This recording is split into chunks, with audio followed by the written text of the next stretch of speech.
right, so I'm talking today about my current book project, which I'm hoping pretty soon, at least by the end of 2017, I can stop calling it a book project and just call it a book, because it is under review right now. It's under advanced contract, actually, with Penn State University Press. So hopefully, if all goes well, it'll be in print, like I said, by the end of 2017. So, and don't be scared by the title. More than one of my immediate colleagues in the past has said the title was enough to scare them away, but please bear with me here. So just a little background. When I say hormonal woman, what I'm interested in, the thing that got me interested in this early on was some of there's lots of examples, okay, especially in the current election cycle, not to name any names, but you can think of lots of examples of really outrageous statements about women that you're just like, oh my gosh, I can't believe it. But I'm actually in this project more interested in the seemingly neutral or kind of apparently scientific ways that we talk about women and women's bodies and the way that they're problematic. So just a couple of, to actually advance my slides. Couple of examples up here. One is from WebMD and another is from a site called How Stuff Works. Right, so these are implying that women need an instruction manual to be able to use their own bodies, or even worse, some of the implications are that, our whole society needs to be able to explain women to themselves. So this is the kind of language that I'm interested in. And it's important to note here, when I say the word hormonal woman, that probably conjures up ideas that are not necessarily positive, and you might also notice it's not limited to just one phase of a woman's life, right? We have the raging teenage hormones, we have PMS, we have menopause, we have pregnancy brain. I could go on and on and on. So it's not just, the book includes examples from all of these phases, and but it's not, I won't necessarily be able to cover all of that in today's presentation. So let's see. It was fairly, my first question was to figure out, when did this term come about? It's such an entrenched part of our culture now, but when did we start talking about something like hormones? And that was a pretty easy question to answer. The term was actually coined in 1905, but then the bigger and more exciting part of the project started to be what came before that. And this led me down what I thought was going to be an endless rabbit hole, and I wasn't really sure if it was going to be productive or not, but it led me to study the concept of hysteria, which, of course, in Western culture, we often think about Plato, who said the womb was a wild animal that wandered around inside the woman's body, and it needed to be fed either, by intercourse and hopefully pregnancy, and then it would settle down for a bit, and then when that was over, it would start wandering around again. And then we also had Hippocrates, who provided what he called a humoral explanation, where he said it really wasn't a wild animal, but it was more about the humors and all of that. So that's kind of common knowledge in Western history, but what I was shocked to find out is that even all the way back to ancient Egyptian texts, there was talk about something called a wandering womb. And then even more interesting, in ancient Chinese texts, there's talk of something called the hurrying pig disease, which is very similar, of course, to the idea of a wandering animal inside the woman's body. So, and then we get later on into European history, basically, and we're taking a more scientific perspective, and then that's where you have like 12 to 1300, where some experts started to question whether the womb really could move inside the body. And then you get to even more recent times, the 1800s roughly, and they were starting to talk more about the woman's brain. But ironically, the brain that they were talking about, the female brain, took on many of the characteristics that used to be ascribed to the wandering animal inside the body. So let's see, when you're a rhetorical scholar and you're going to do this kind of history of medicine work, you have to find a theoretical framework that's going to work for you. And I happened to stumble across I've been sort of familiar with this work for a long time, but found it very applicable, the work of French philosopher Michel Serres, and in particular his concept of topology, which topology comes from mathematics. It's a branch of geometry that's devoted to understanding the properties of spaces that are unaffected by repeated acts of stretching, bending, and twisting.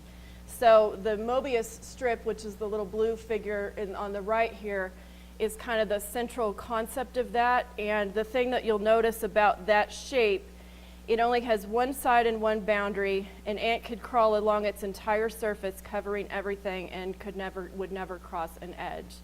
So you're saying, what does that have to do with history of science and medicine? Well, so Sayre applies that. He says we can use this to rethink how we understand history and scientific progress, especially. Rather than thinking of time as linear, if we think of time as topological, it opens up whole new ways of thinking about scientific progress. And he even takes it further and says it really opens up whole new ways about how we think about the relationship between science and other fields like the humanities, and makes that much more blurry.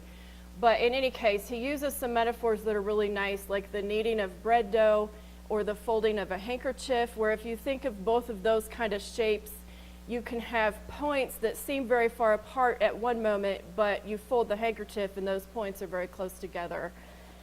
So when we apply this to the long span of history that I'm studying, all the way from ancient to the present, what we notice is there are some ideas that keep emerging in new shapes and forms. And I mean, first of all, this idea that women are something kind of foreign, they have to be explained to themselves and to others, whereas, you know, man is the normal one that does the explaining. But this has various parts. First of all, there's a wandering womb-like thinking, I would say, that even I'm going to show you in a minute here is still present in current scientific texts. So this idea that there's something inside women that controls them, whereas men are controlled by their brains, basically, and rationality. And then the idea of woman as pathological, even when she's so-called normal, she can still be diagnosed as pathological.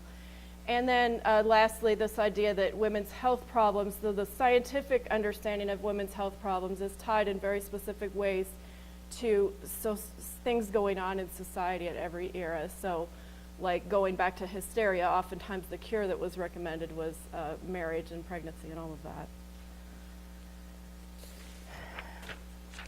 So next, this is just, since I can't really cover everything of my project, this is just some visual highlights going all the way back to the 16th century, and then the 18th century, the 16th century with the womb depicted as a snake, and then being more scientific in the 18th and 19th centuries, where they were actually starting to study not only the internal parts of the body, but also the kind of psychological behaviors, especially in the 19th century.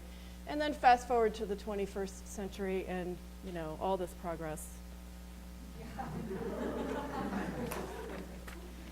So now to some of the specifics of how this change occurred. So in the book, I refer to it as two different metaphors. The metaphor of the hysterical woman comes to be replaced by the metaphor of the hormonal woman.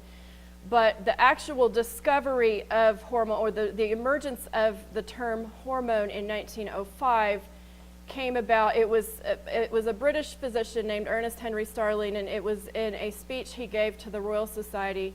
And the speech had very little to do with human reproduction. It was more focused on other processes in the body like digestion and respiration. And there was this long ongoing thing for several decades that they knew these processes were happening. They could see the organs now. They didn't know how. And so it was primarily, they were theorizing that it was dominated everything by the nervous system. But yet they knew that was not an adequate explanation, but they couldn't find the language to talk about it. So they were using terms like chemical messengers, internal secretions. So when Starling came along and provided this term hormone, it was a really big deal. It was a real scientific breakthrough. And, you know, I use this sometime when I teach my communication classes to talk about the power of a new term and what that means for how we think about science. And so, again, to kind of rush through what is a much longer argument in the book, but basically the book's argument in a nutshell is that when we were dealing with the hysterical woman, we had one disease, but we could never really find a satisfying explanation for that, for everything going on. When we moved to the hormonal woman, all of a sudden we have an explanation that works for a lot of different conditions and diseases and aspects of women's lives. And then a whole lot of mansplaining and all the centuries in between, but we'll talk more about that later.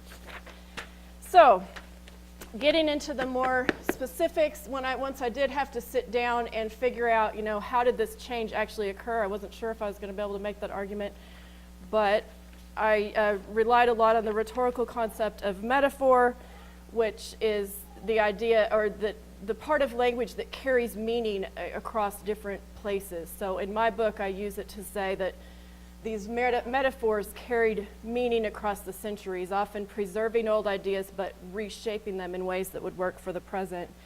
And just to show a few examples, because this was the really exciting part when I was actually documenting how this shift occurred. So this is a 1931 article that was one of the first scientific articles to talk about premenstrual tension. And I don't know if you can see some of the language, but what I call it a mixed metaphor. So there's mixing of old ideas about the hysterical woman with these new ideas about the hormonal woman.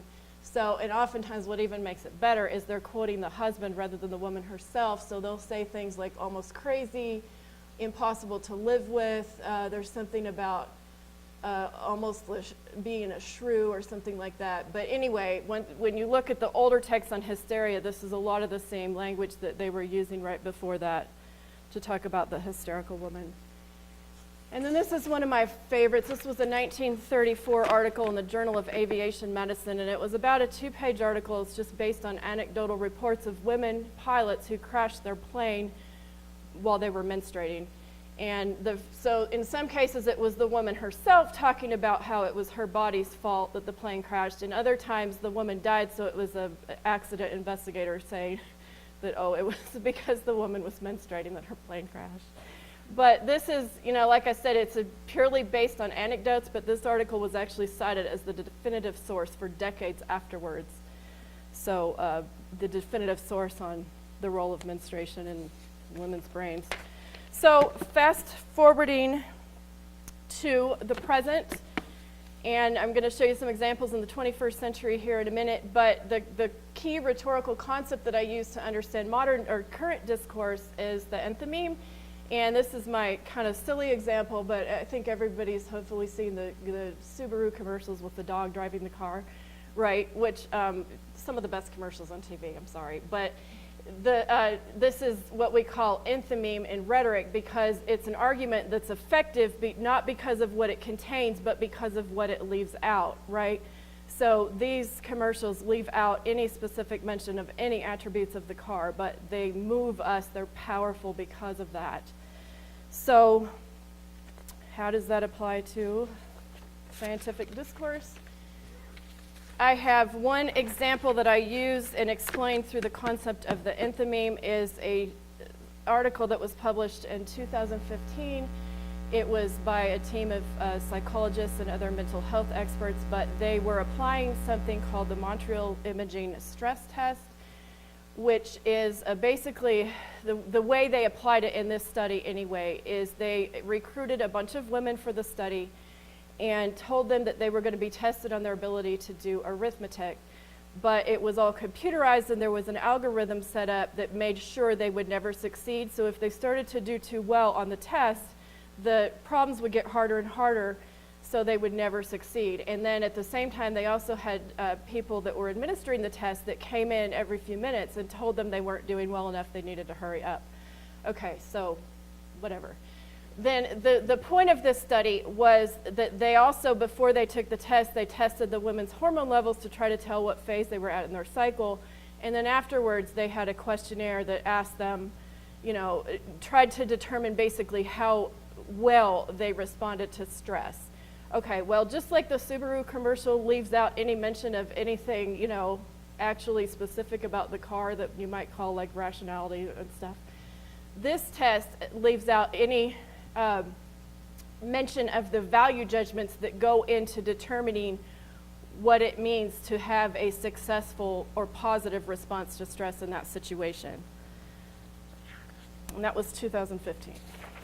So anyway, that not to end on a totally depressing note, because obviously there is a lot of old stuff that keeps resurfacing, but I do have some more positive implications of this. And the one that I'm most, we'll